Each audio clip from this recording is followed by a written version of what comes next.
go ahead and get started.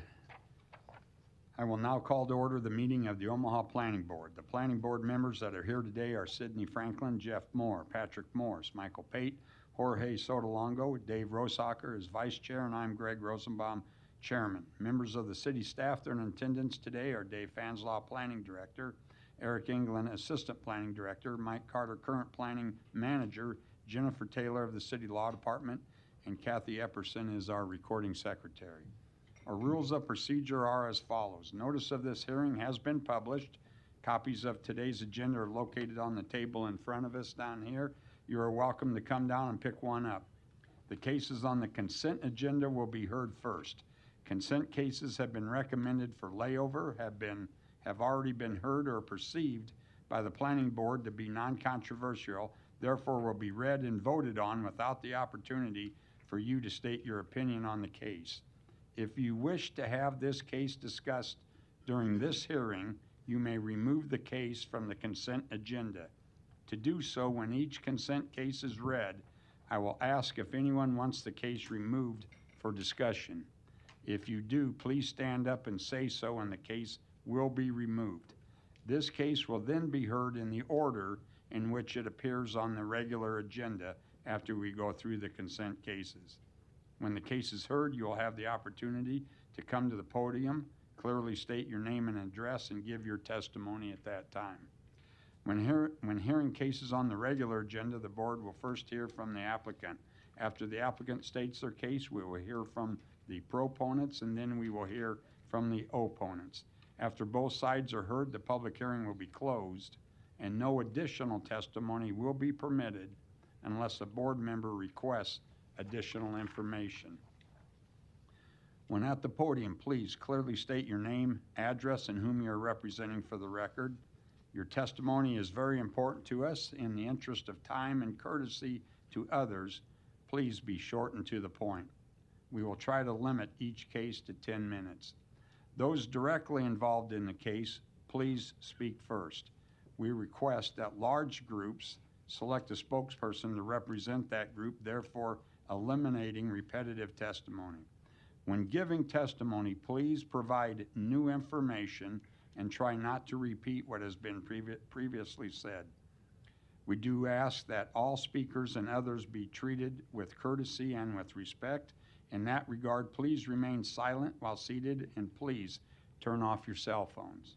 Our decision to approve, deny, or continue a case made here today will be forwarded to the City Council for another public hearing and final disposition by the City Council. Conditional use permits are an exception to this rule. The board's decision made here today on conditional use permits are final and not forwarded to the City Council. Lastly, upon the advice of the Law Department, all communications to the board members from attorneys or other interested parties should be transmitted through the Planning Department so that they're made a part of the public record. The department will then transmit all that information to the board as well as to the rest of the public. A current copy of the Nebraska Open Meetings Act can be found in a white binder in this room. We're going to go ahead and get started with the consent cases. The new consent agenda is up to date, but the old one had case 3 on for approval. That's been removed, and for layover, cases 8 and 20 have been added, and that should be on your copy of the new consent agenda. I'll get started with reading of the consent cases. Again, if you want a case removed from consent, I'll ask, and you'll have to stand up at that time and let it be known. So we'll get started here. Agenda item number 4, case C8-24-66, applicant Tommy LaCarbo. It is on for approval. Request approval of a special use permit to allow indoor sports and recreation in the GI district. This was laid over from our March meeting, location 13435 A Street. Does anyone wish to have this removed? Okay, seeing none, agenda item number 6, case C3-24-93, applicant Centrist Federal Credit Union. Request approval of an amendment to the future land use element of the city's master plan from low density residential to office commercial. Location northeast of 66th Street and Ames Avenue. Anyone wish to have this removed? Okay, seeing none. Agenda item number 7, case C12-24-101, applicant Earhart Griffin and Associates. It's on for approval. Request preliminary and final plat approval of Wilbur Addition replat to a minor plat inside city limits. Portions of the property are located within the floodway overlay district and the flood fringe overlay district. Location 6030 South 60th Street. Anyone wish to have this removed? Okay, seeing none. Agenda item number 8. I've got to get to my old copy here. Agenda item number 8, case. I got it. Well, that's with layovers. Yep. Agenda item number 8, case C12. Oh, it's on for layovers. I'm sorry. Let's just wait on I'll wait on that. You're right. Agenda item number 9, case C10-24-90, C10-24-91, C7-24-92. Applicant Centrist Federal Credit Union. It is on for approval. Request rezoning from R535 and CC to LO with approval of the Major Commercial Corridor Overlay District, along with approval of a conditional use permit to allow financial services in the LO district. Location northeast of 66th Street and Ames Avenue. Anyone wish to have this removed? We're not sure. We don't really understand how it affects the houses that are in that area. If you want to get up and ask questions or give your testimony, then you're going to want to remove it so that you can come up and do that. Okay. All right, so we're going to take 6 and 9 Okay. off of consent for approval. Okay, cases 6 and 9.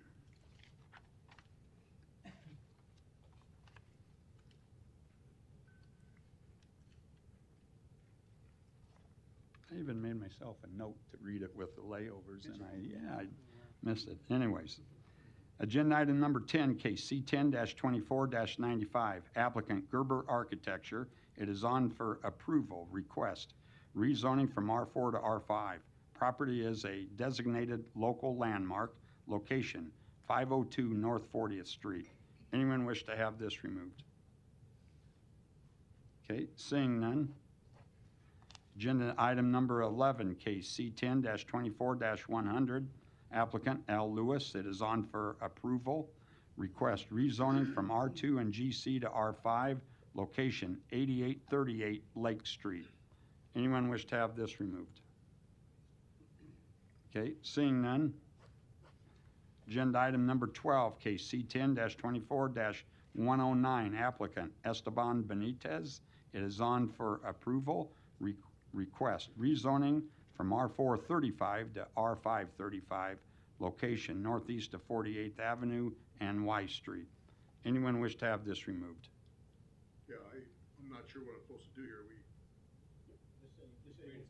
If you want to, yeah, if you want to give public testimony about it, then we have to remove it. I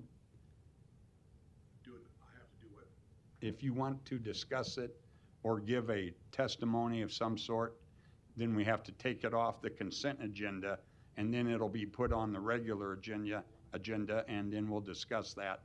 If I don't do anything, we won't talk about it. Then we won't talk about it, and it is on for approval. it's going, if I don't do anything, it'll go for approval. Yes. Are you the applicant or are you a neighbor? I just work for the applicant. Okay. You want to keep it on for it to be approved Keep Yeah. it approved. unless you have any concerns with the report, but I want it approved, yeah. okay, Then leave it on. Leave it Do I on. do anything? You don't have to do a thing. Yeah. In about 5 minutes, you'll be able to leave, so. All right, thank you. All right. So, seeing none, that's been left on 12. Agenda item number 13, case C10-24-110, applicant Julia Flores Roman. It is on for approval. Request rezoning from GI to R5, location 2224 Poppleton Ave. Anyone wish to have this removed? Okay, seeing none. Agenda item number 14, case C10-24-114, Applicant Michelle Austin. It is on for approval. Request rezoning from GI to CC.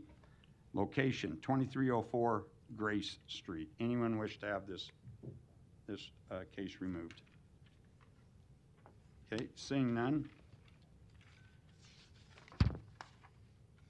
Agenda item number 18, case C7-24-99. Applicant Car Wash Store LLC. It is on for approval. Request approval of a conditional use permit to allow indoor sports and recreation in the CC district. Property is located in a major commercial corridor overlay district.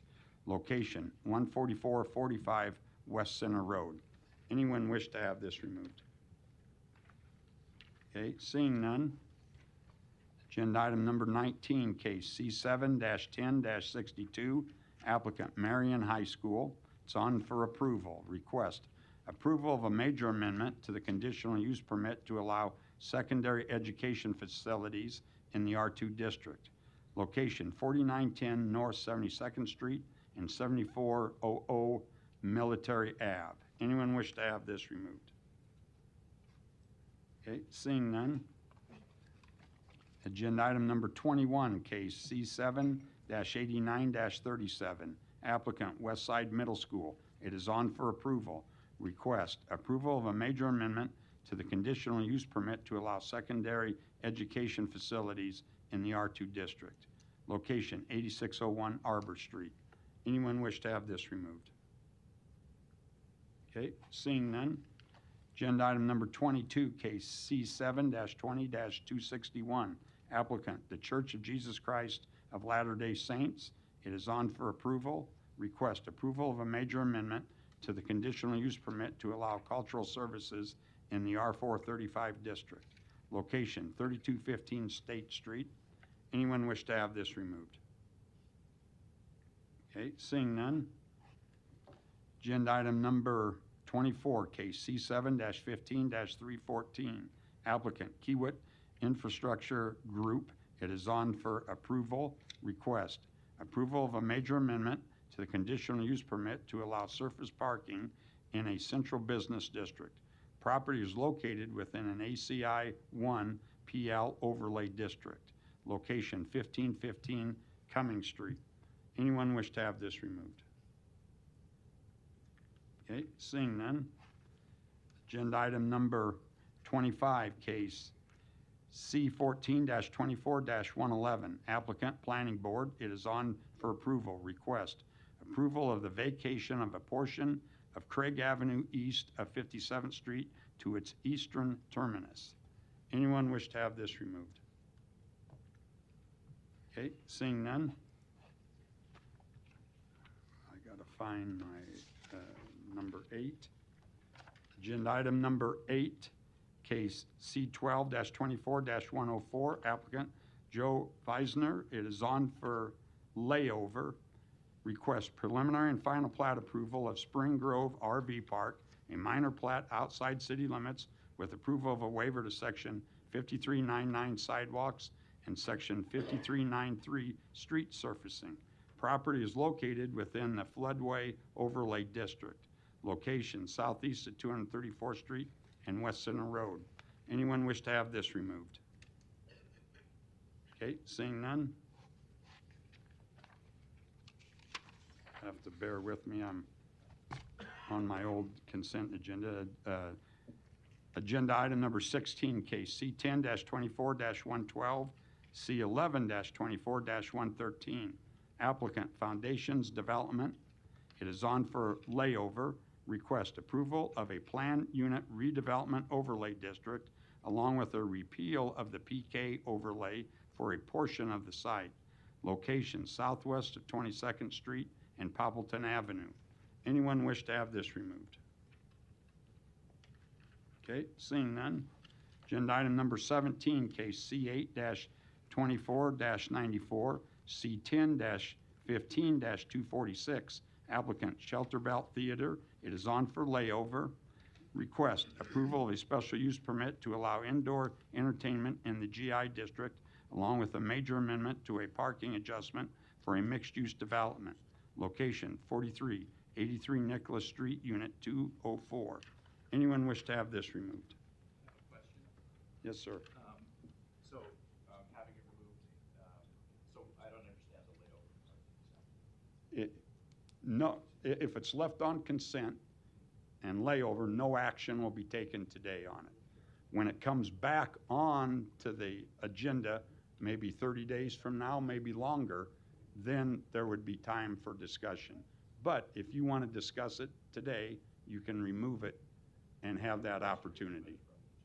Say what? I request to remove it. Okay, will do. Thank you. Agenda item 17.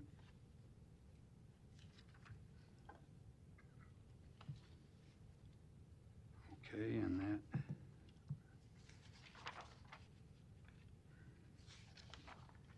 Agenda item number 20, case C7-24-105. Applicant Joe Weisner. It is on for layover. Request approval of a conditional use permit to allow a campground in the AG district. Property is located within the floodway overlay district. Location southeast of 234th Street and West Center Road. Anyone wish to have this removed? Okay. Seeing none. Is that 23? Here we go. Agenda item number 23, case C7-24-108, C10-24-107. Applicant Todd Adams. It is on for layover. Request approval of a conditional use permit to allow indoor sports and recreation in the CC district with approval of the major commercial corridor overlay district. Location 5121 North 132nd Street. Anyone wish to have this removed? Okay. Agenda item number 23. Okay, so before I ask for a motion, I'm just going to remind everybody that if you were here for one of those cases that I just read and it's left on the consent agenda, no further action will be taken today. It'll either be approved or laid over for a later meeting. So just want to make certain everybody's got one last opportunity. Okay, I'm going to ask for a motion on the cases that were on consent for approval. Motion to approve case number 4, 7, 10, 11, 12, 13, 14, 18, 19, 21, 22, 24, and 25. Second. We have a motion and a second. Kathy, please record the vote. Rosacker? Yes. Franklin? Yes. Moore? Yes. Morris? Yes. Pate? Yes. Sotolongo? Yes. Mr. Chair? Yes. Approved 7-0. Okay, do we have a motion for the consent items that were on for layover? Motion to lay over agenda items number 8, 16, and 20. Second. We have a motion and a second. Kathy, please record the vote. Franklin? Yes. Moore? Yes. Morris? Yes. Pate? Yes. Sotolongo?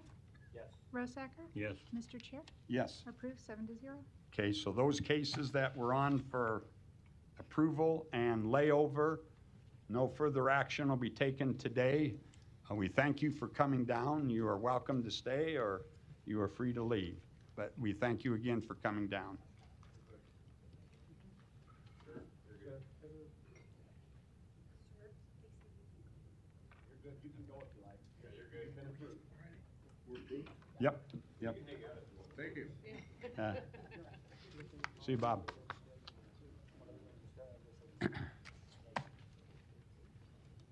Okay, we're going to go ahead and get started with the regular agenda. And agenda item number 1.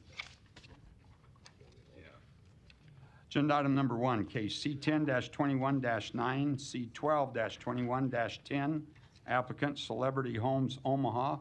Final plat approval of Deer Crest North, lots 1 through 146, Outlot A subdivision outside city limits with rezoning from DR to R4, along with approval of a waiver to section 5382G5, maximum grade. Location, southeast of 114th and State Streets. May we hear from the applicant? Eric, That's you're it. going to take this? Yep. Okay. Yeah, no public hearing on this item. So this is a final plat for 146 lots and one outlot. The final plat had previously come to planning board. However, with subsequent review of public paving plans, Public Works determined and has been coordinating with the applicant that a waiver request for maximum grade to exceed maximum grade of 5% within 50 feet of intersection was needed.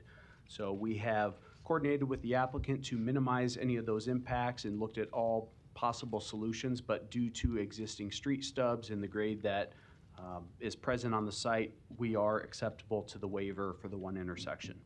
Staff recommends approval of a waiver to section 53.8 2G5 maximum grade, approval of the rezoning from DR to R4, approval of the final plat subject to submit of an acceptable final subdivision agreement prior to City Council. Good, thank you. Since this was on the administrative meeting, part of the agenda, there will be no opportunity for public testimony. Any additional comments, questions from the board? Do we have a motion? I move approval of a waiver to section 53.8 2G5 maximum grade, approval of the rezoning from DR to R4, and approval of the final plat subject to a submittal of an acceptable final subdivision agreement prior to forwarding the request on to City Council for final action. Second. We have a motion and a second. Kathy, please record the vote. Moore, Yes. Morris, Yes. Pate, Yes. Sotolongo, Yes. Rosacker, Yes. Franklin. Mr. Chair, Yes. approved 7-0. Agenda item number 2, case C7-19-31. Applicant, St. Robert Bellarmine Church of Omaha.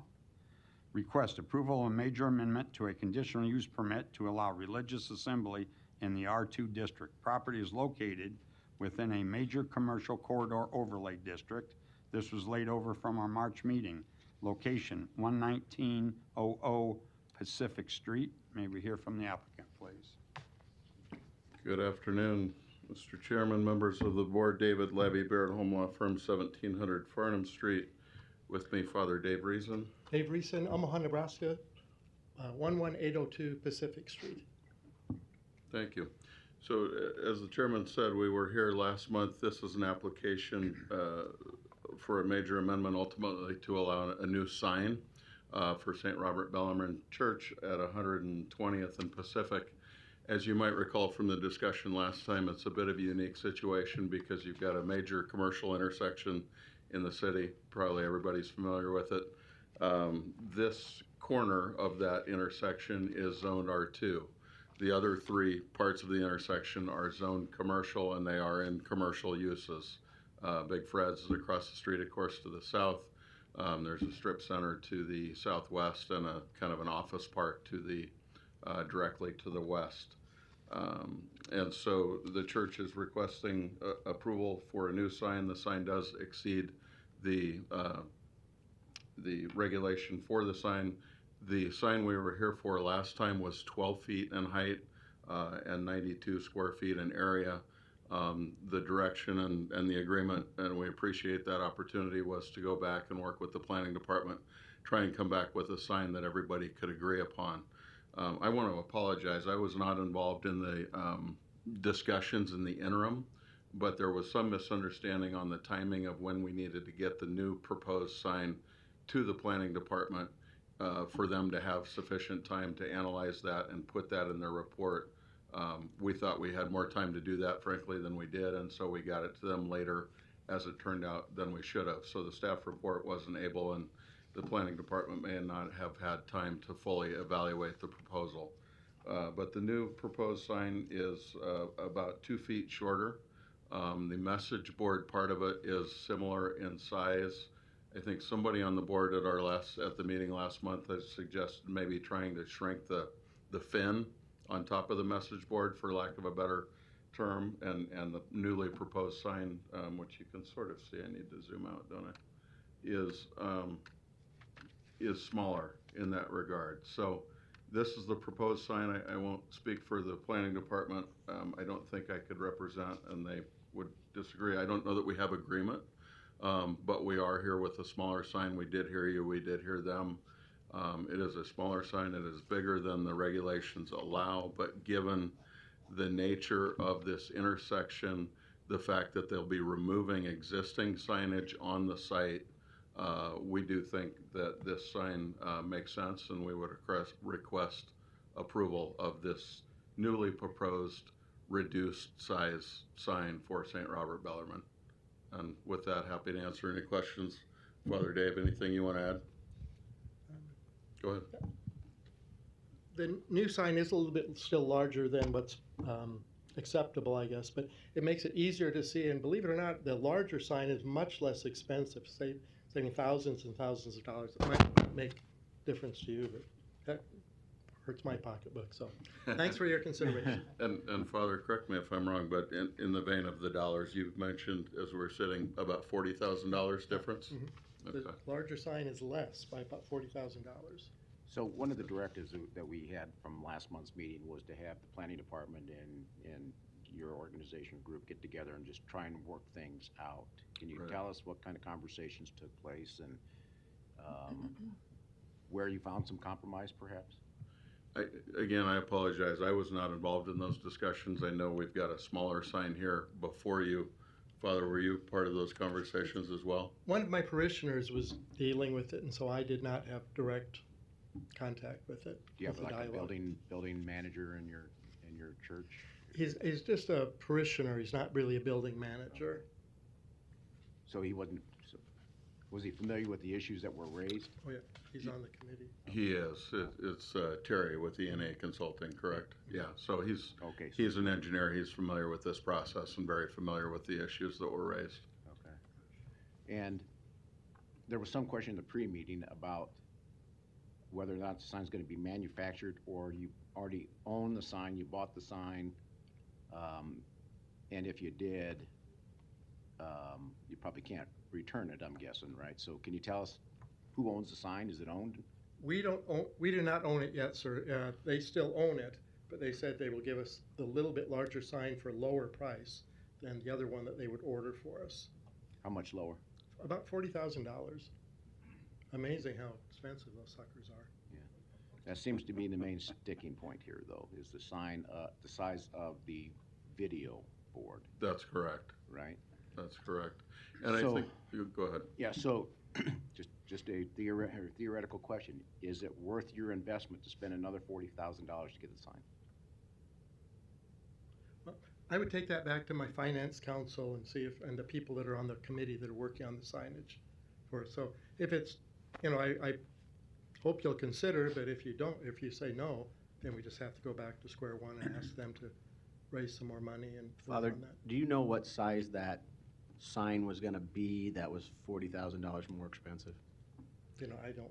I think that would be the sign that would comply with the regulations. Okay. I would assume you'd No. manufacture it to the specifications that are. Right, that are within. and I think the cost, my understanding is that the cost difference is because that's a custom manufactured sign where this is a standard size sign that they probably manufacture a bunch of them and have them in a warehouse somewhere.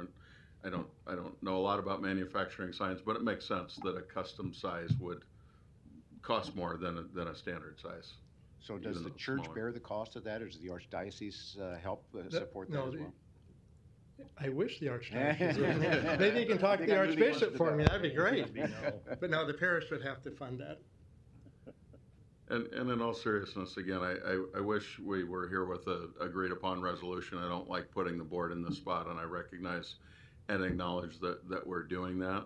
And it's not for lack of good faith. It's the manufacturing of the sign. And so what we could do within the constraint of having that standard size video board was shrink the rest of it, make the base a little bit lower, make the fin on top smaller. But unless you go to that much more expensive custom sized sign, this is kind of where we are. And so I apologize for putting the board in that spot, but where, again, I do think it is justified given the nature of this particular intersection, the fact that they're removing existing signage on the site. This is a high-speed street. What's the speed limit there? 40, 45 miles an hour. So people are going by fairly quickly on a busy 4-lane street. I do think there's justification here for the larger sign in this particular case at this particular location. So, sorry, I'm just a little confused. The actual sign itself, the video board, Is that a smaller sign than what you were previously proposing, or is that the same size as previously before? It is the same, it's the larger ones, what we're proposing again, which we previously did. We shrunk the outside to make the whole thing a little smaller, but the video. But the outside casing costs an additional $40,000. No, the sign itself. The video board itself So it the is a standard smaller size. video board. The video board is the same. The frame around the video board is smaller. The base is a little bit lower. There wasn't a lot of room to work there. Okay. And the fin on top is smaller. What would the cost be to get a video? What's the cost to get a video board that meets? 40,000 more. That's The the smaller 40,000. screen would be Right. 40,000 less than the compliance. So if you were to get one that is in compliance, it would be $40,000 more. Right. Okay. It's confused because that one's a lot smaller, but it's custom size. That's the deal. What's total project cost? Like, what are we talking? You know, I don't remember, 120,000, I think, it's, So it'd either be 120 or 160. Yeah. Ish. so Yeah. we could take up in a that. collection here, would be fine. I'll I don't know if he remind would be. I'll remind him about finances and public officials after the meeting. Never mind. No, I'm kidding. No, so, yeah. You know, I understand. it very much would like to see this work. I really would. I think we all would like to see Yeah. this work. The issue becomes precedence. And I understand the rationale that you're given the fact that you have commercial zoning on all the other three corners there, right? Right. And I get that, and I'm kind of sympathetic with you on that. And Mr. Pate, I would just interrupt you and add that this site even has MCC, Major Commercial Corridor Overlay zoning on it. So it's like it's trying to be zoned commercial, and we could be here asking for a rezoning, which would help our sign issue, but would open up a whole other set of potentially unintended consequences. And so we don't want to do that either. And you raise a good point about precedent, but in this case, you know, this is a unique situation, I do think, as you were saying with the other three corners.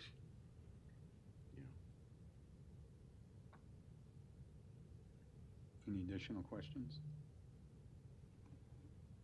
Thank you. No. Okay, thank you. Any other proponents? Seeing none, are there any opponents?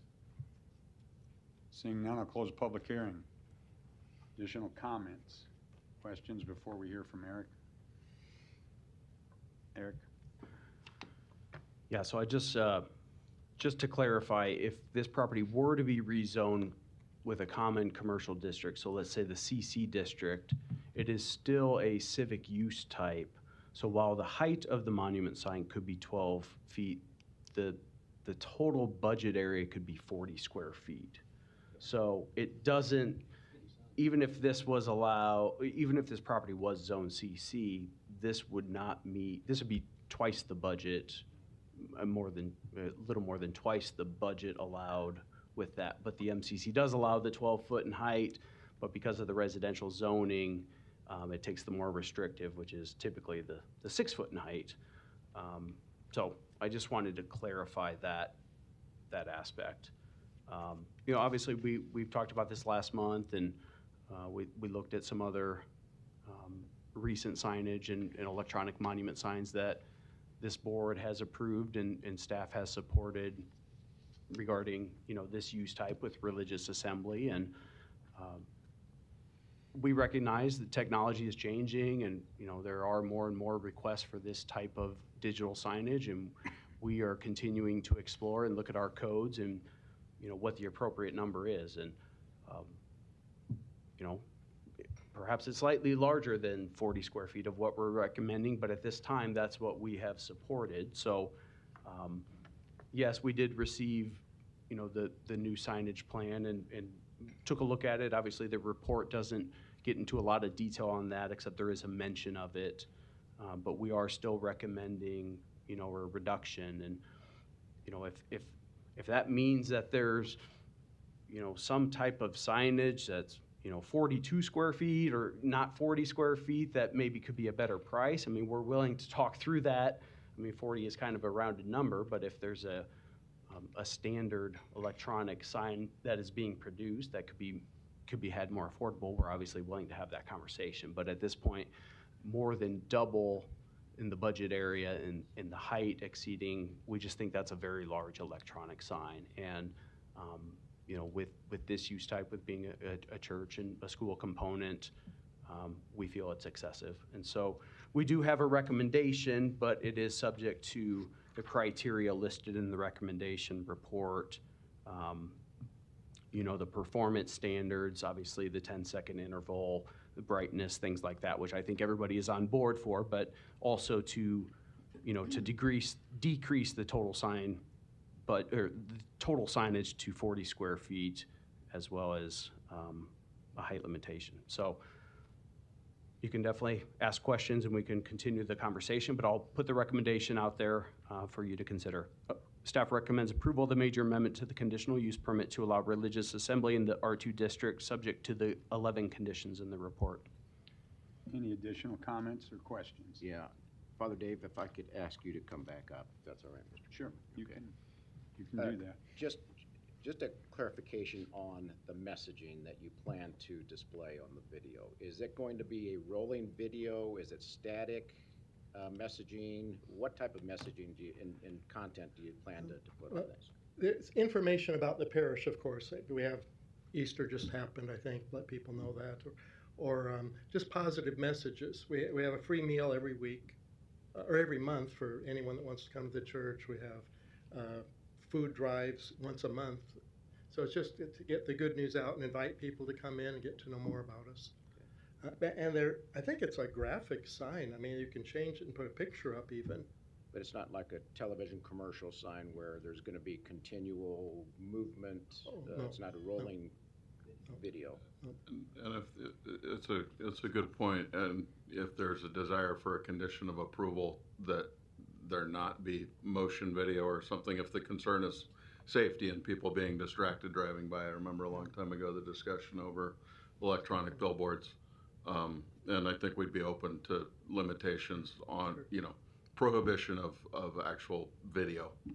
I don't know what exactly that term is, but you know, no moving television commercials, as you said. That would be fine. Okay. Thank you. Thank you, sir. Any other questions, comments? Do we have a motion? Motion approval of major amendment to a conditional use permit to allow religious assembly in the R2 district, subject to the 11 conditions in the recommendation report. Second. We have a motion and a second. Kathy, please record the vote. Morris? Yes. Pate? No. Sotolongo? Yes. Rosacker? Yes. Franklin? Yes. Moore? Yes. Mr. Chair? Yes. Approved 6-1. Thanks. Thank you all very much. You Thank bet. you. Thank you. Good luck. You're all welcome to come to St. Robert's next Sunday for your kindness.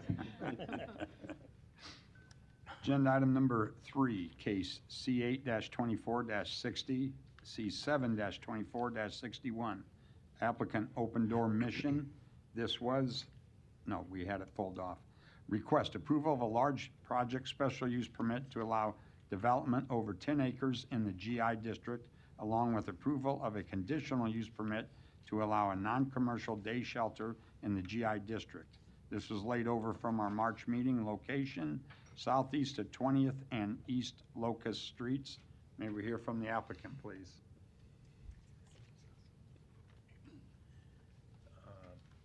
Name and address.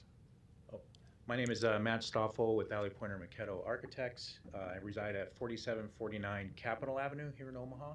I'm Candace Gregory, President and CEO of Open Door Mission and Lydia House, 2828 North, 23rd Street East, Omaha, Nebraska. I'm sorry, what was your first name? Candace Gregory. Candace. Thank you.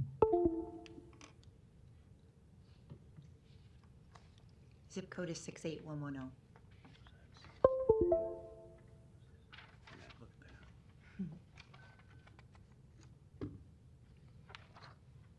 The Open Door Mission is a gospel rescue mission. We meet the individuals and family needs and inspire hope for lasting change. The Open Door Mission will be 70 years old November 1st. I've been with the Open Door Mission for the last 28 years. This October, I'll hit 29.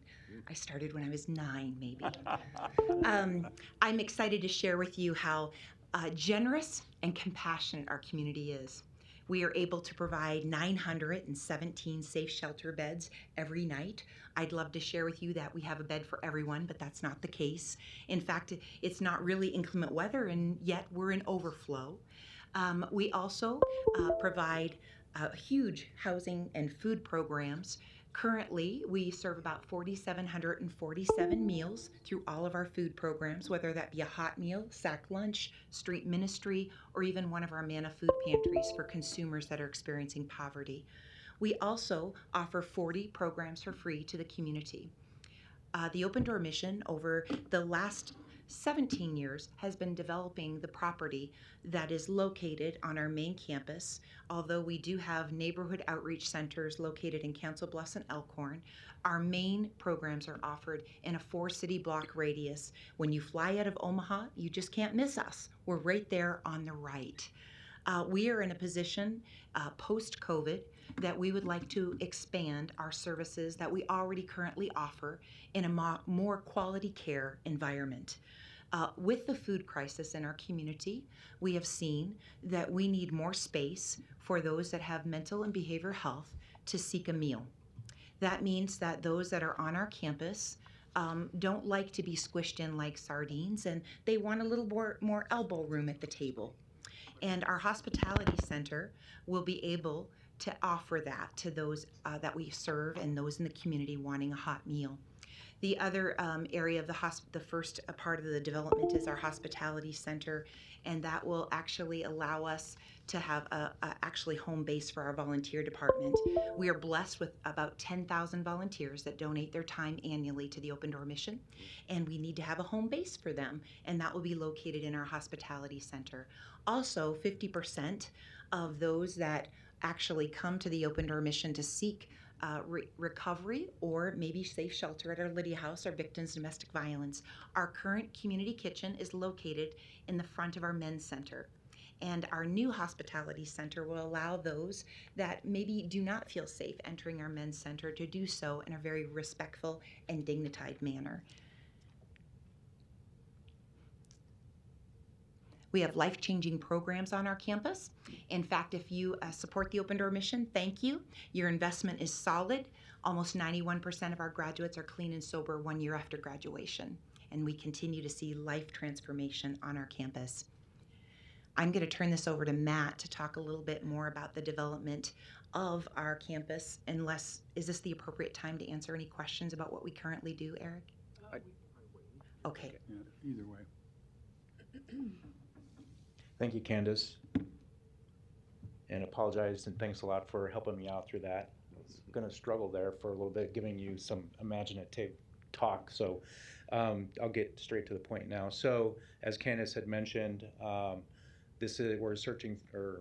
requesting a large project special use permit for a zoned general industrial area.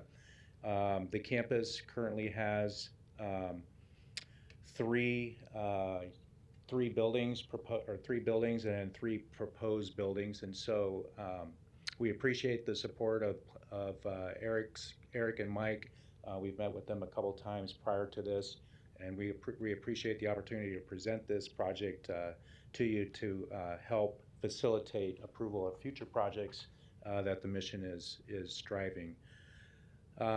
The next exhibit here is just a quick overlay site plan that kind of gives you an idea as to what is existing on the site as far as housing units and what is proposed.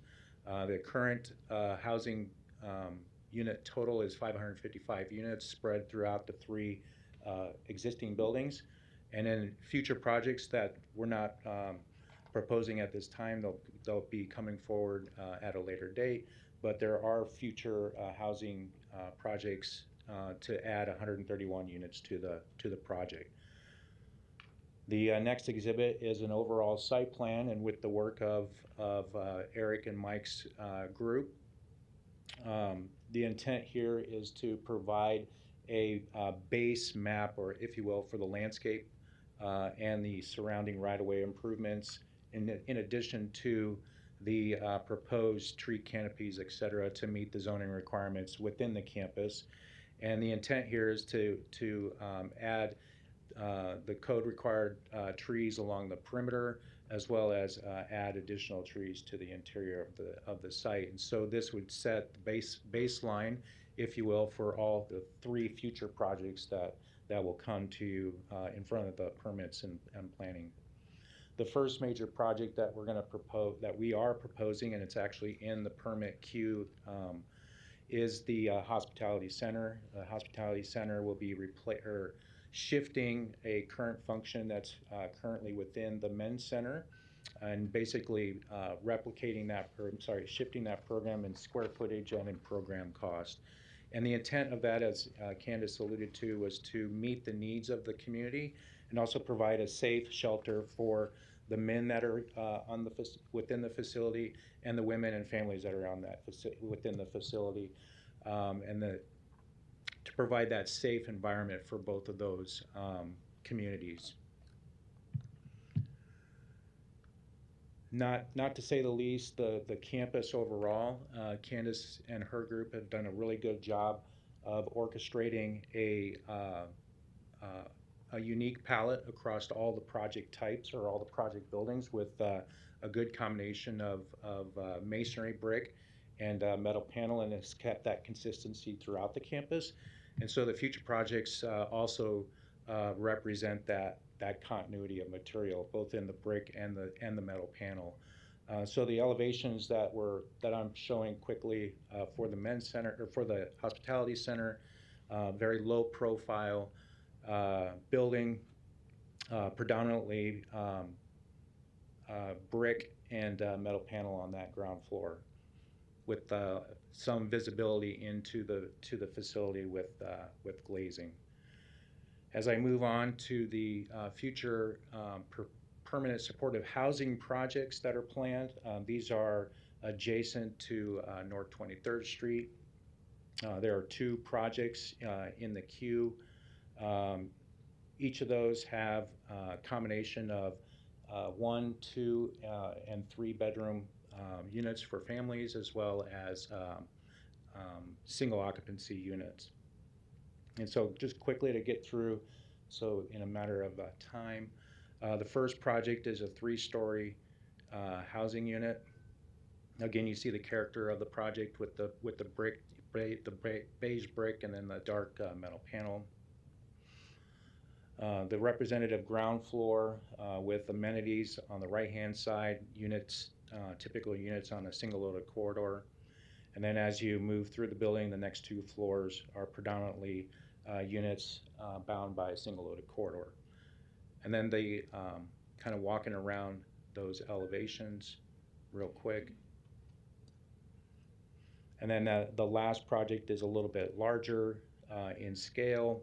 It's a 5-story building, L-shaped building on the southeast corner of the site. A little bit more intensive amenities with a little bit more office support due to the nature and size of this project. And then ground floor will have supportive housing units. And then a typical floor plan here for levels 2 through 5, a single loaded or a double loaded corridor with units facing both directions. And then a very quick kind of elevation running around the building on all 4 sides. Again, representing the beige brick and then the darker metal panel on the top. And with that, entertain any questions from the board. Yep. So this is just going to be completed, the projecting phases then, correct? Is Correct. that due to funding primarily? Correct.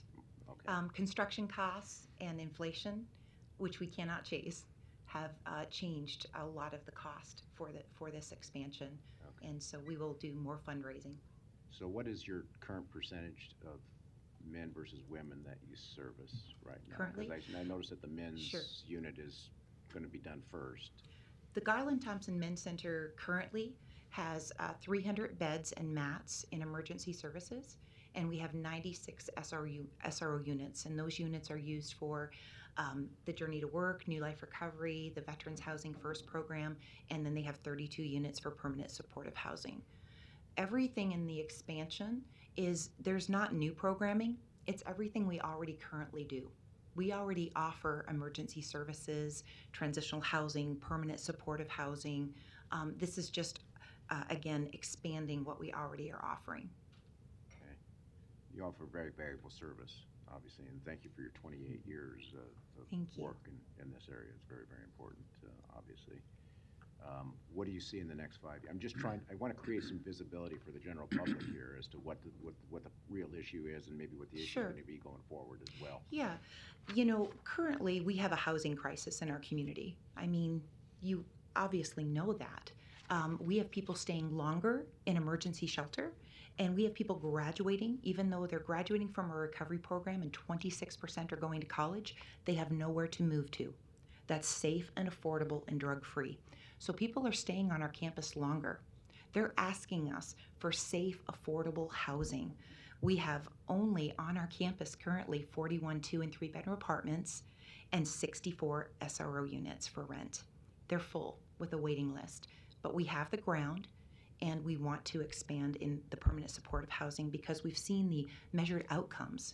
We, in the last 5 years, have had 8 families save enough to be first-time homeowners, and over 35 families pay off all their credit card debt. And that's through supportive housing with what we can provide with permanent supportive housing. You mentioned that the hospitality center is the first building that's being, and we have all the money for that project, just to be clear. And that is to support what we're already offering on our campus. That is the most needed item first. And then the second building is the 5-floor permanent supportive housing. That has to be built for 2 main reasons. One is we need to create a safe therapeutic space for men that are seeking recovery that is not right amongst the emergency service where we have active using. It's really hard. It's a trigger for people who are trying to stay clean and sober to be living in the same environment with men that are still actively using. And so that 5-floor facility will accommodate not only the recovery program and administration, but expand permanent supportive housing. And then the third building is family permanent supportive housing. That's 41 more apartments for families that we, again, currently already offer. I hope that helps. Candace, what do you think your timing might be for each of those phases? Sure. As soon as city planning approves our permits for hospitality center, we're going to turn dirt. And then the second project is the 5-floor permanent supportive housing. For lack of a better word, we're calling it Holmes Haven. Morgan Holmes was a longtime businessman in our community that made it possible for us to have that property. And we are in the queue and been invited to apply for the Crane program through the tax credits. So as soon as we work our way through that process, we will move forward on that project. And you have pretty good success rate of getting people the life skills and maybe the work skills to be productive citizens as well. I believe so. In business, you are looking for recidivism, and that's repeat customers, and we are not. Yeah. 91% of our graduates are clean and sober 1 year after graduation. Your state-run programs are 18%. I'm a solid investment. 90 cents of every dollar goes directly to guest services at the Open Door Mission. Fantastic. Thank you. Okay, thank you. Any other proponents wishing to speak? Seeing none, are there any opponents? Seeing none, I'm going to close the public hearing. Any additional comments, questions? Eric? Yeah, so as part of this use type, the zoning code does require convening of a non-commercial day shelter advisory committee. So that committee met last Tuesday, March 26, recommended approval of the project by a vote of 6-0. That includes members of the planning department, police department, which includes a deputy chief, as well as the captain of the precinct that covers this area. It included a neighboring property, which was a representative from the corrections facility. The city council member was not able to join, but it was good conversation. Obviously, it's just additional oversight for this unique use type. So that went well, and as I said, recommended for approval of 6-0 by that committee. There are 2 waivers that I do want to point out that are being requested and supported. As provided this board votes accordingly with with those in mind, it would go to the Zoning Board of Appeals next week. Those two waivers are, the site is within 300 feet of a residentially zoned property that is actually an undeveloped city-owned property. Most of the surrounding zoning is industrial. And then as well, to have 24-hour care requires a waiver from the zoning board, which we obviously are supportive of.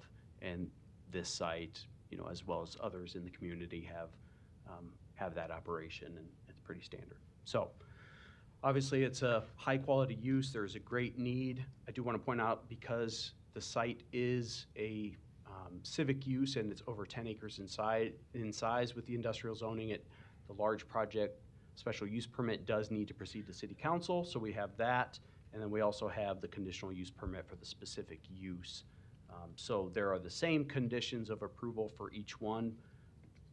I will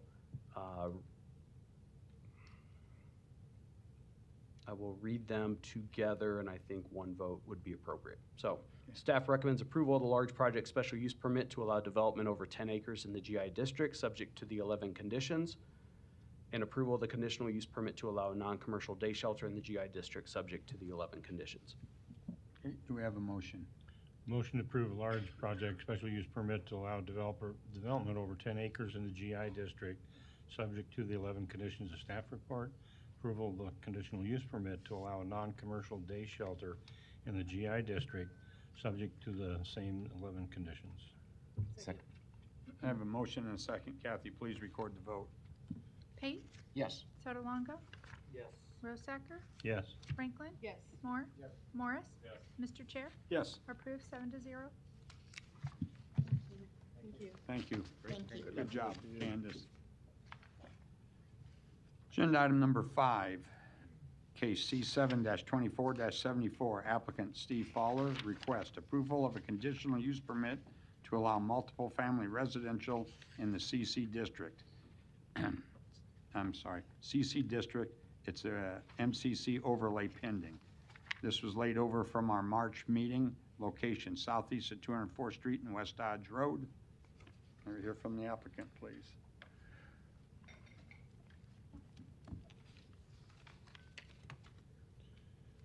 Andrew Reck with Fully Shawled Engineering, 14503, here as a representative of the applicant. Since the layover, we have updated and resubmitted the site plan and building elevations per those planning and urban design comments.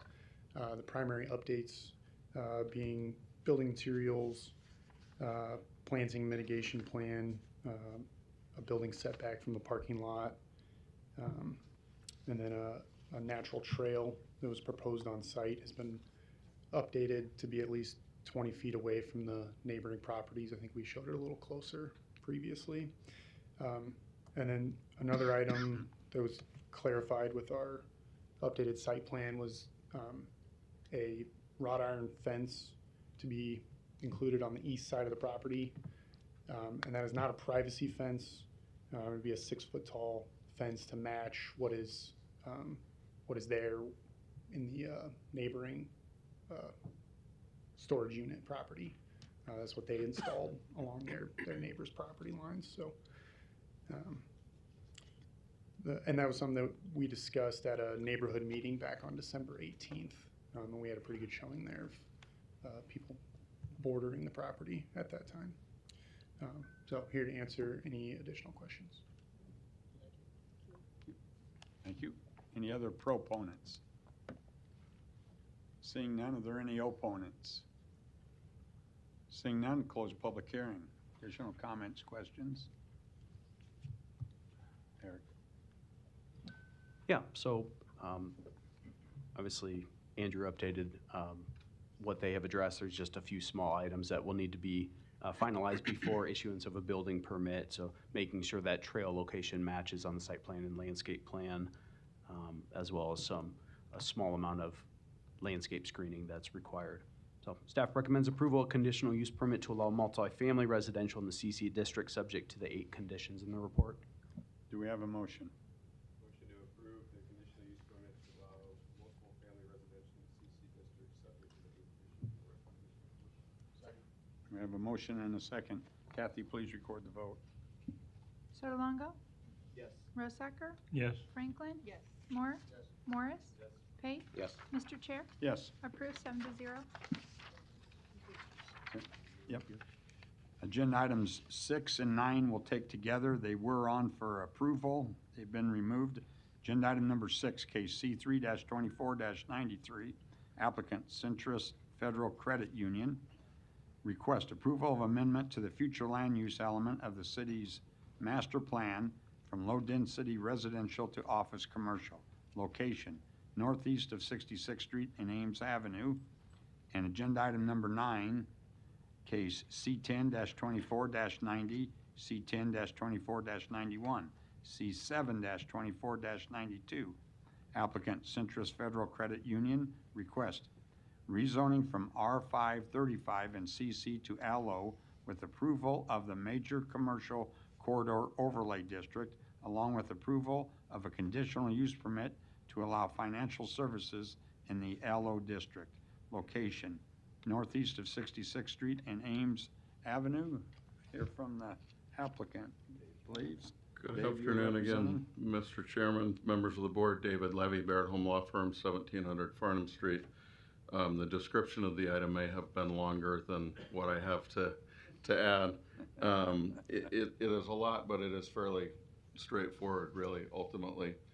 So this is the site here with this parcel and this parcel of a proposed future branch for Centrus Federal Credit Union. As you can see here, this parcel is zoned CC. This parcel is currently zoned R5. And so the goal here is to amend the future land use map and to rezone then both parcels to LO to allow for, make sure I get north up there, for Centrus to build a branch there that would be both a walk-in banking opportunity for their customers and a drive-through opportunity as well. So it's a little bit hard to see without the overlay or overlaying them on one another, but what's up from my pen is the parcel that is currently, more or less, is the parcel that is currently R5. And that's the one I think that causes the need for the amendment to the future land use map. And then the rest of the request is to rezone the entire parcel to LO, so you have a single parcel with a single zoning district, and then the rest of the approvals to create that parcel and allow the Centrus branch to be there. So with that, I've got folks here with me from Centrus and also from Olson Associates. If there's any questions that I can't answer. Otherwise, we're happy to try and answer anything you might have, or sit down and hear the rest of it. Okay, thank you, David. Thank you. Any other proponents? Come forward, please. Give your name and address. My name is Rebecca Weitzel. Address is 4510 North 65 Avenue, 4511 North 65 Avenue, 4515 North 65 Avenue, which is my primary, and 4538 North 65 Avenue. So I am also the previous co-owner business of the property of 6572 Ames Avenue, of which the primary piece of land, I guess you could say, is being looked at. And so I am on that block and very much a proponent and have given this much consideration, and it was an easy decision for me. So Thank you. Thank you. Okay, thank you, Rebecca. Any other proponents? Seeing none other, you were. Well, we just had a question. I mean, so I'm not really, I don't know if I have to go up there. Yeah, you can come on up if you want to. We'll need your name and address, Okay. but go ahead and ask your question. Ann Horn, Horan, the 6504 Ames Avenue. Some of the neighbors received a letter and they were just kind of confused on what to expect. So, and I kind of answered my question thinking about it and reading through this. So none of the neighboring properties are being rezoned. It is just those two sections. So it's not even going to affect them at all. It's just letting them know. Okay. So some of them were kind of jumping to the conclusion and thinking a lot of different things. So we were just kind of concerned how it would affect the neighbors. So, but I don't think we have a problem. Like if they're not being rezoned, because that was my question. If they're also part of that group, you know, what the new zone would mean for them, but in their having a house on the property. So I think we're fine as long as nothing's happening to the neighbors. Yep. All right. Okay. Thank you, Ann. Thanks for being here. Are there any other proponents/opponents? Seeing none, I'll close public hearing. I don't think David needs to come up. I think Ann's question got answered. Any additional comments or questions? Eric? Yeah, so agenda item number 6 is a small adjustment to the future land use map to extend the office commercial for that R5 zoned piece. When you look along the entirety of the Ames Avenue corridor, it's inconsistent how far the office commercial encroaches into the neighborhood. So we think it is in matching and alignment with the Ames Avenue corridor. Specifically for agenda item number 9, this would be the consolidation of the zoning and applying the MCC overlay, as well as the conditional use permit to allow the banking facility. So just a few small minor changes, a few landscaping items, verification buffer trees, you know, adding a sidewalk, you know, from the front door to provide access to Ames Street or Ames Avenue. There's a bus stop right there. So just a few minor things that will need to be finalized before submittal of a building permit. Staff recommends approval of the rezoning. Oh, sorry. Let's go number 6 first. Two separate votes? Yes, 2 separate votes, 2 agenda items here. For the land use amendment, agenda item number 6, staff recommends approval. Do we have a motion? Motion to approve. Second. We have a motion, a second. Kathy, please record the vote. Rosacker? Yes. Franklin? Yes. Moore? Yes. Morris? Yes. Pate? Yes. Sotolongo? Yes. Mr. Chair? Yes. Approved 7-0. For agenda item number 9, staff recommends approval of the rezoning from R535 and CC to LO, approval of the MCC overlay district, approval of the conditional use permit to allow financial services, subject to the 7 conditions. Do we have a motion? Motion for the approval of the rezoning from R535 and CC to LO, approval of the MCC overlay district, and approval of the conditional use permit to allow financial services in the LO district subject to 7. We have a motion, a second. Kathy, please record the vote. Franklin? Yes. Moore? Yes. Morris? Yes. Pate? Yes. Sotolongo? Yes. Rosacker? Yes. Mr. Chair? Yes. Approved 7-0. Okay. I believe we're on agenda item 15. Case C11-22-180, applicant Talented 10th Group, Inc., request approval of a major amendment to the planned unit redevelopment overlay district, location 3324 North 16th Street. Don, you're up. Don Curry, representing the Talented 10th Group, address 3324 North 16th Street. So we resubmitted the major amendment to the PUR in much more professional manner. I'll first say that. And then also we came back with trying to get as close to the original approved PUR as possible. And that included us going back in and practically installing all of the windows that were in the original PUR. And also, too, we're going to proceed with using veneer brick on the sides, which kind of helped out with our budget. And again, additional windows that we added in the back as well. So having done such, we believe that we pretty much kind of got as close as we could to the PUR, and just wanting to proceed forward. To date, we've still been going through the internal inspections, so we've passed the plumbing inspection, the electrical inspection, and also the HVAC and the sprinkler. Right now, we're actually making some adjustments to the framing. So once the framing inspection is passed, we're going to go ahead and start doing the insulation and drywall. So the last phase would be for us to be able to proceed with the exterior. I just have a question, John. So I didn't compare these elevations with your original ones, but it seems like you've added some more windows back.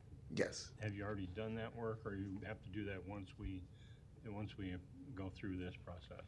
We actually went ahead and added the windows because we kind of looked at it as if even if this was denied, we still would have had to add them anyway. And I got a good sale, a good deal. I'll put it to you that way, to where I jumped on that Okay. immediately, because I mean that's the main thing. Is Okay. kind of besides again my ignorance to the process, but yeah, just kind of saving nickels, most definitely.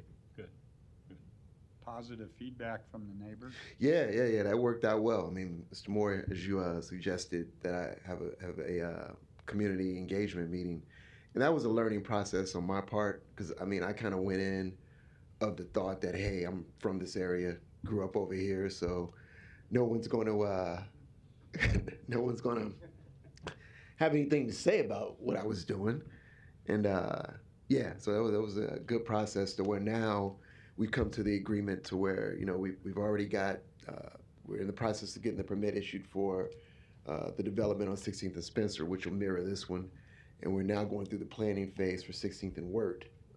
That one, we're looking to do 9 units, so I kind of agreed with Ms. Fant and the rest of the community that before we even get to the point of submitting anything to the planning department, that we'd sit down with the community just to make sure that we were on the same page. So things are safe to say things kind of worked out for the best. I'm glad it did. I know you kind of got your nose bloodied last time, but you rolled up your sleeves and went Yeah, to work. yeah. Job well done. Yeah, I felt like Rocky. Straight up, I did. Any other questions for Don?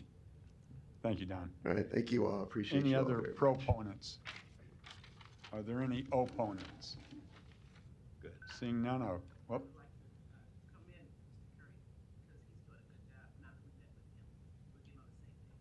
Okay, thank you. Thank you. All right, I'm going to close the public hearing. Any additional comments, questions? Eric? Yeah, so obviously you know all the history. We appreciate Don sticking with it and coming to an acceptable solution, and the planning department is on board with this design, and we're obviously recommending approval. So we want him to be successful, and I think Don's learned a few lessons along the way, and hopefully moving forward that will make his future projects more seamless and continue to work with him on those. So staff recommends approval of the major amendment to the PUR overlay district. Do we have a motion? Motion to approve the major amendment to the planned unit redevelopment overlay district. Second. We have a motion and a second. Kathy, please record the vote. Rosacker, Yes. Franklin, Yes. Moore, Yes. Morris, Yes. Pate, Yes. Sotolongo, Yes. Mr. Chair, Yes. approved 7-0. Thank you all. Thank you, Don. See you, Don. Good luck. Agenda item number 17, case C8-24-94, C10-15-246, applicant Shelter Belt Theater. It was on for layover, it was pulled off. Request approval of a special use permit to allow indoor entertainment in the GI district, along with a major amendment to a parking adjustment for a mixed-use development. Location 4383 Nicholas Street, Unit 204. Is the applicant here? I'm here. My name is Daniel Walk, WACH. I live at 4835 California Street. I am the executive director of Shelter Belt Theater. We are a small nonprofit, volunteer-run theater who's been looking for a home for 5 years, almost 5 years, that meets all of the city requirements for fire safety, handicapped accessibility, ADA compliant bathrooms in sufficient numbers. And we found this space in the Omar Baking Building, and the part that we're discussing today is really the parking adjustment. There was a line left off of my where is it? Sorry, I will find my pages that I'm going to put up on the overhead. My application that lists one of the units in the building, which is Unit 200, which is the Omar event space. It is 6,444 square feet, and they have 3 permanent employees. What was included in the packet already is the discussion of item 3 under our operating adjustment or operating statement. Does explain the Omar Events building and all of the other users. So there are, other users in the building that have assembly and parking requirements. The City Light Church has the most parking requirements, and the Event Center and Shelter Belt Theater do not overlap with the City Light Church's use of the parking, other than a few minor evening events where they have a small group. But as far as church services, neither one of us will be having events during that church. So the parking use is complimentary. What wasn't on there is it was in the operation statement, but it just wasn't on the one page with the list of tenants. But the event center, and this is from their operating statement from when they were approved for the parking adjustment. They normally run events in the 200 to 350 range, and that is consistent. They do about 52 events a year. It's not a hugely busy event center. So even with their maximum of 300 that they were approved for, and our maximum of 72, that's 422, which is still less than the church uses. And the code requirement of 4 to 1 requires at least 106 parking spaces, and we have dedicated to the building substantially more parking spaces than that. One of the other things that was questioned, sorry, got lots of papers.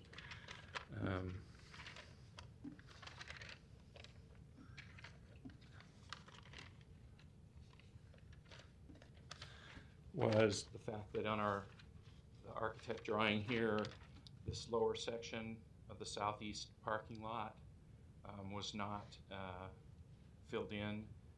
When this was drawn, it hadn't been paved and striped yet. So I don't have a new architect drawing, but as you can see from the aerial photograph, it is filled in and paved and marked for parking, and that's an additional 25 parking units beyond what this plot showed. And also the City Light Church, since they're the biggest user, they also lease property here for parking, for overflow. There's parking that was created on Izzard Street. There's the school parking lot that's a block north of the main parking lot that's dedicated to the building of the 3 that are dedicated. That has been used for overflow by the church at times. So that's I'm just asking if there's for the approval for the parking waiver based on this information, so that we can move forward with our plans. I don't. Daniel, I have a few questions. Sure. Obviously, you're a tenant. You're not a building owner. So Right. You're going into one of the space. Mm-hmm. How will the parking be divided? Is there a plan for stalls that you will use, or is it just first come, first serve? If there's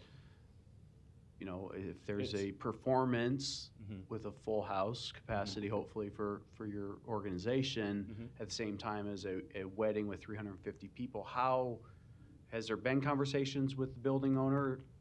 Has that been worked out? Where do you park? Where do they park? Or is it just whoever? All of the lots are fair use as far as first come, first served. So there is no plan, and they it wasn't felt that there was a need for a plan. That is something we could do if you think that's a requirement.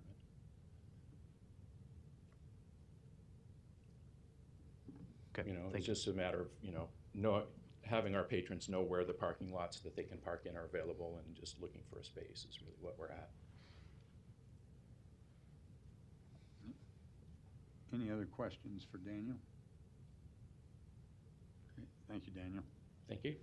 Any other proponents? Seeing none, are there any opponents? Seeing none, close public hearing. Additional comments? Eric? Yeah, so I appreciate Daniel getting up there and talking through and presenting the numbers. There's a lot of different sites, a lot of different parking lots. You know, one thing I'm a little unsure on is just some of the numbers with the parking, with the submittal. There was the mention of 283 stalls on site. I'm wondering now if that includes the property to the south of Izzard. There's also mention of the 327 stalls. That factors in the school property as well as on-street parking. But when we look at, you know, I'll say the parking lot directly to the north of the Omar building and then the parking on the east and west sides of the building, comes out to about 200 stalls. So maybe it wasn't factored in that southern property, and I don't know, you know, Daniel mentioned the church using that. I don't know if everybody has rights to that. So I think there just needs to be some clarification on the parking numbers. And obviously, we want a mix of uses to be able to work. We don't want to overpark, and obviously we want to utilize, you know, parking that's available. But we also want to make sure that it fits. We've had sites that it's become problematic, and so we just don't want to get in that situation. So, from a staff perspective, I think allowing us to continue that conversation with Daniel. Let's get a site plan that reflects, you know, the parking area on the southeast corner.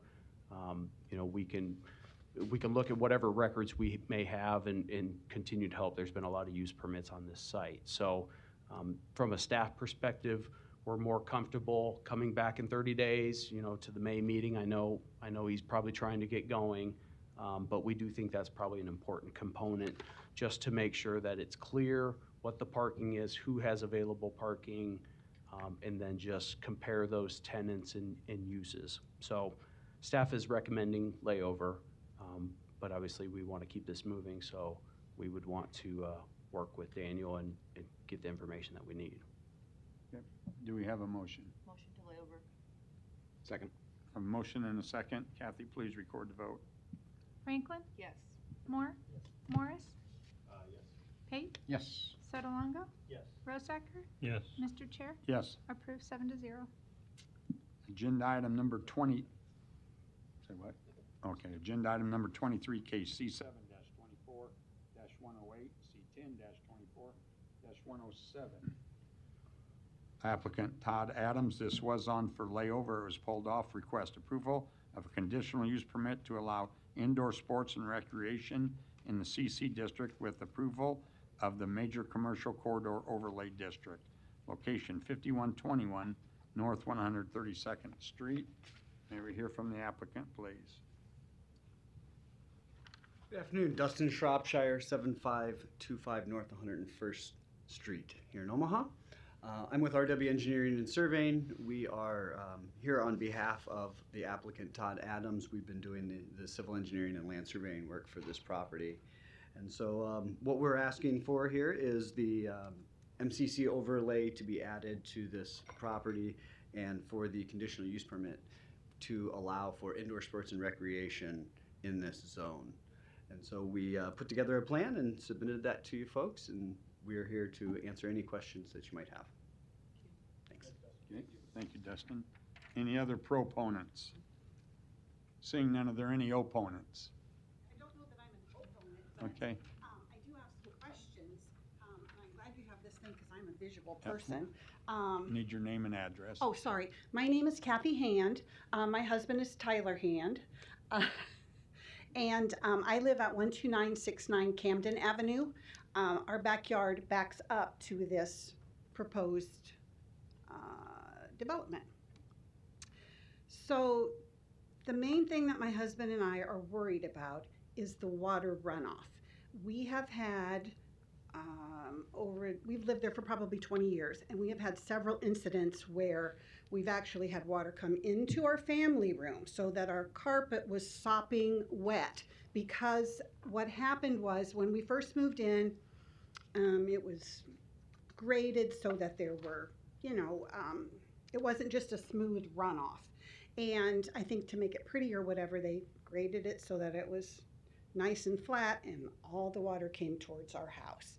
And so like I said, we had water in our house. In another incident, we had sinkholes in our yard that were probably as deep as this podium.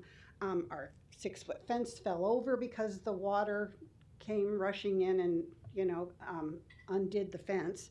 12969 Camden. Are you looking to see where we're at on there? Yeah, we're down at the very corner, which is, like I said, where the water runs. I know when the Come and Go came in up on the corner, someone said that there weren't curbs put in. So that probably didn't help with runoff from rain or whatever from the street. But at least we had this whole grassy area to kind of try to absorb it. So now, of course, what we're worried about is there's a parking lot, so that's going to be easy for the water to run off.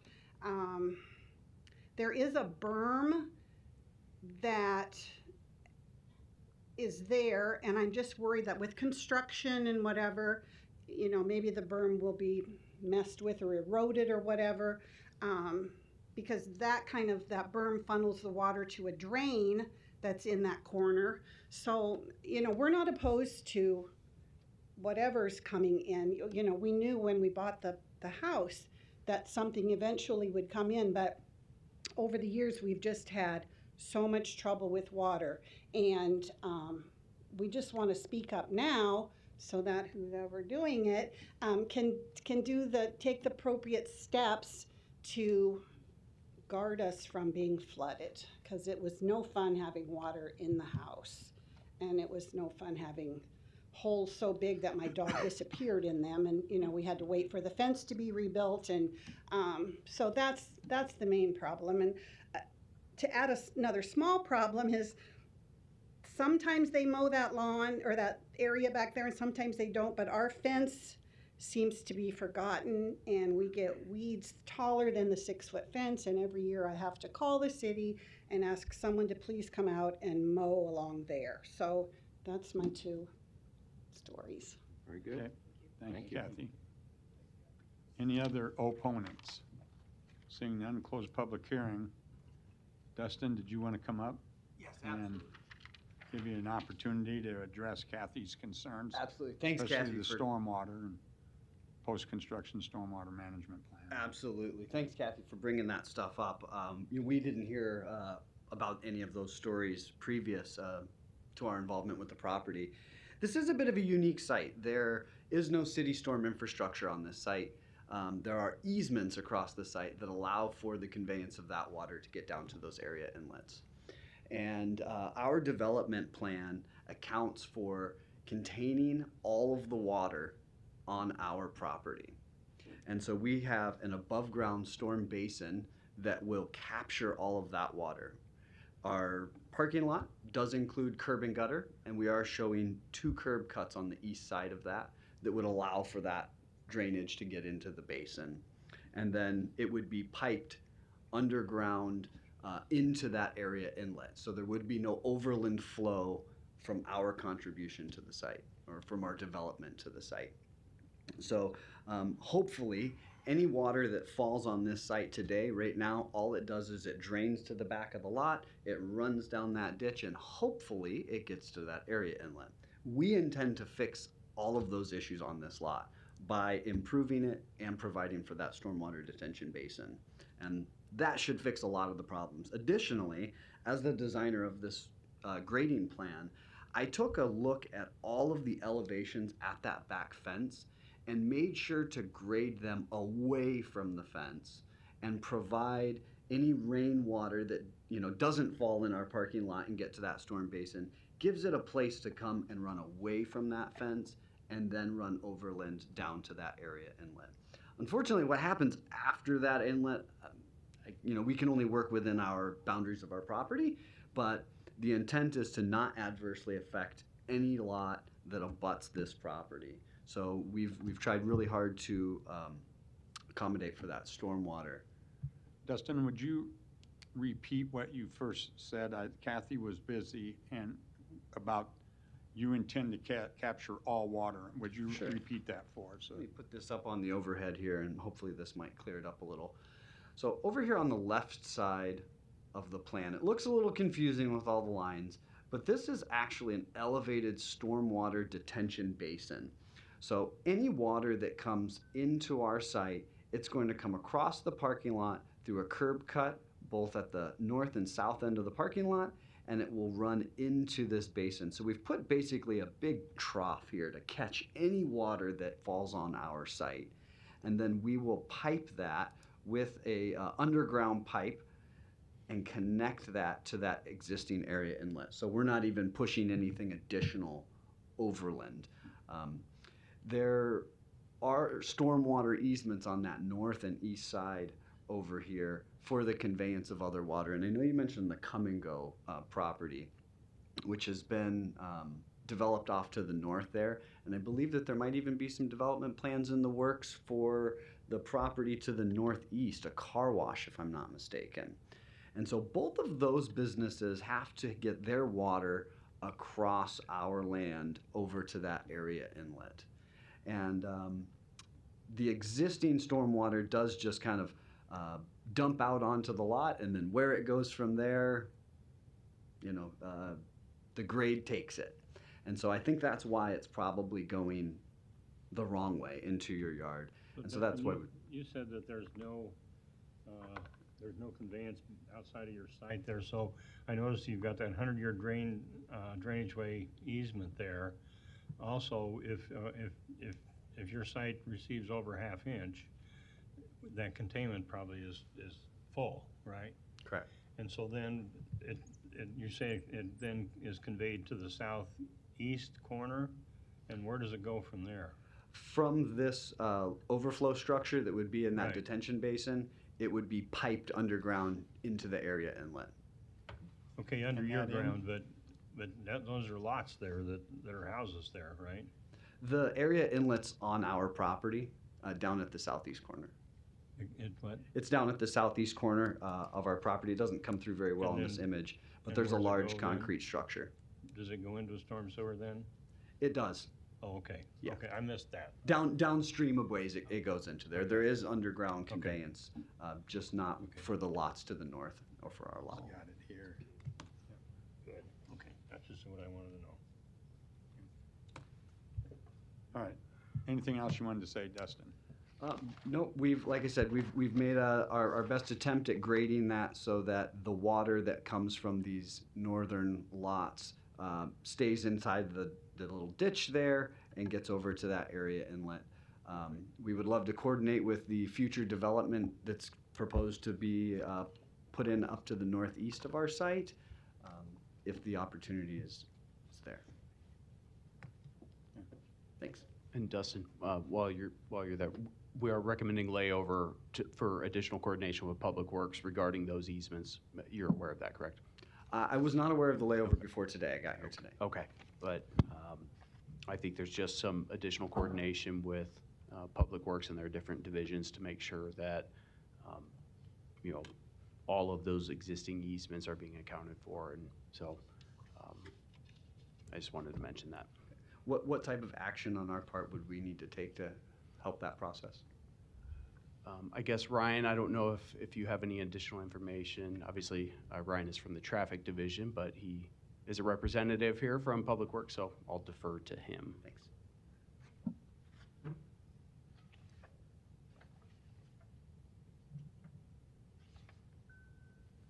Ryan Haas at Public Works. Really just the design division requested that you reach out and coordinate, so reach out to Brian Lotus and start those conversations.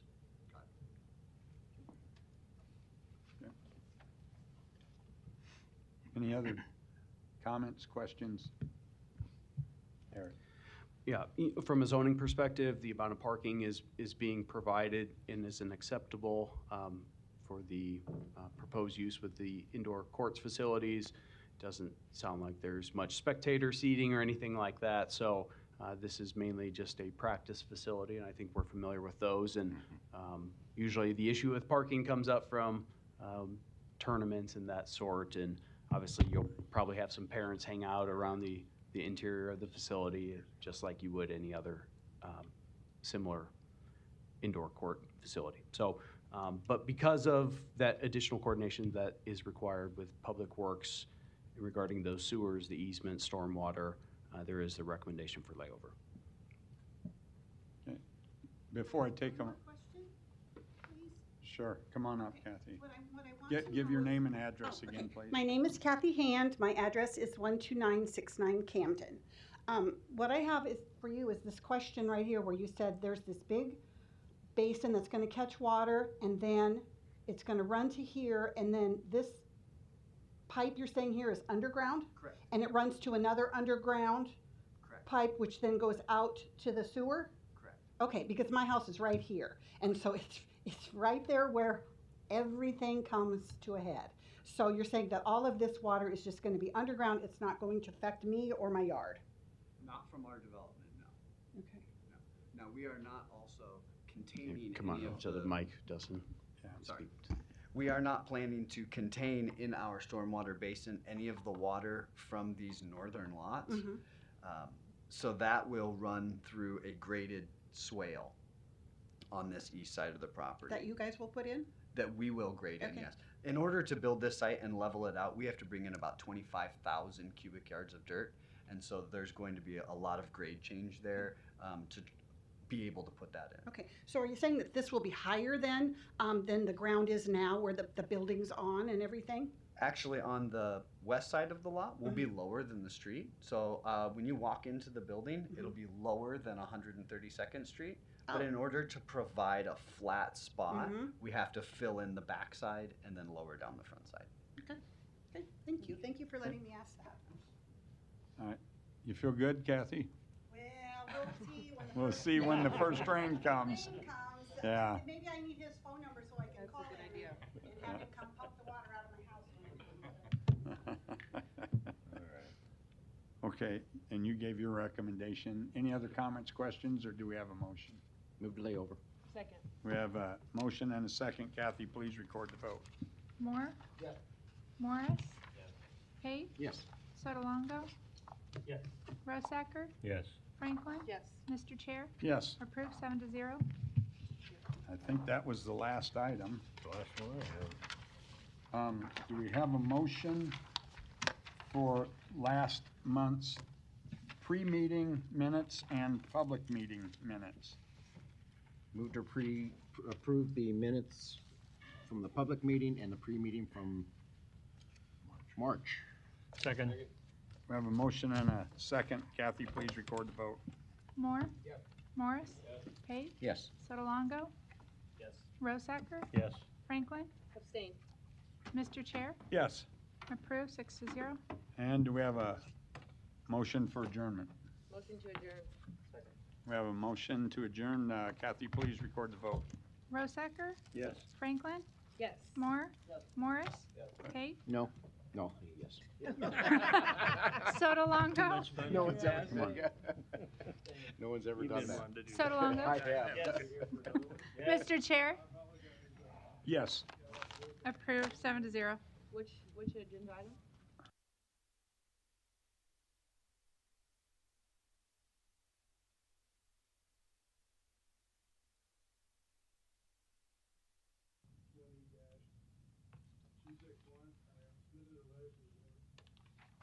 Which case number? No, just like 15s. What was it, The- C7 what? The Mormon Trail. That was recommended for approval. We have. About what, sir? Is that with the parking? Randy Johnson, yes, we do have it. It's part of the record.